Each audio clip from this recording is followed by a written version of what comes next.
Who's the most confusing regular customer you've ever dealt with? There's this woman who comes into my restaurant 3 times a week and tips me $300 on a $20 meal every single time. My coworkers think she's either loaded or insane, maybe both. She always requests my section, even if she has to wait an hour. And she asks these random personal questions like what I'm studying or if I get enough sleep. Sometimes she knows things before I tell her, like when I switched my major or got a new apartment. The weirdest part is how she watches me work. Not like a creepy stalker, but like she's trying to memorize my face before I disappear. For the first few months, I thought maybe she was just lonely or had some kind of social anxiety that made routines comforting. She'd ask me these random questions while I served her, stuff like what classes I was taking or if I still played basketball, which was strange because I'd never mentioned playing basketball. But I actually did quit the team junior year. When I asked how she knew, she got flustered and said I just looked athletic, then changed the subject to ask about my college plans. My coworker Marcus kept teasing me about it, saying, "I think she has a thing for you, you said.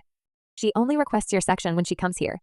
The other servers agreed and made kissy faces whenever she walked in, but something about her attention felt different from a typical crush. Then my mom got diagnosed with breast cancer last spring, and suddenly I was juggling double shifts with hospital visits and insurance paperwork that made no sense. I didn't tell anyone at work because I didn't want pity, but somehow the woman knew something was wrong. She started asking fewer questions and leaving bigger tips, always in cash with little notes written on napkins that said things like, "Hang in there," or just a simple smiley face.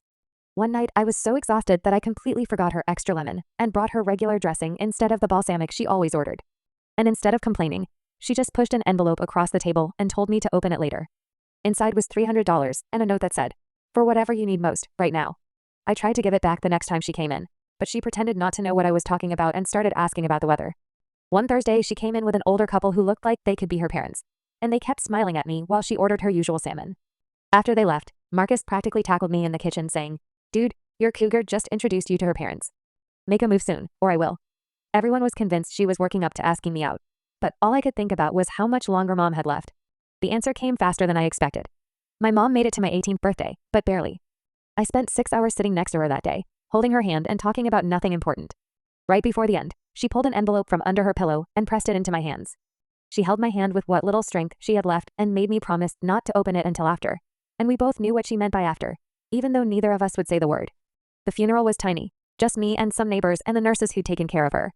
That night, I sat in our apartment, which felt too quiet and too empty, and finally opened the envelope she'd left. Her letter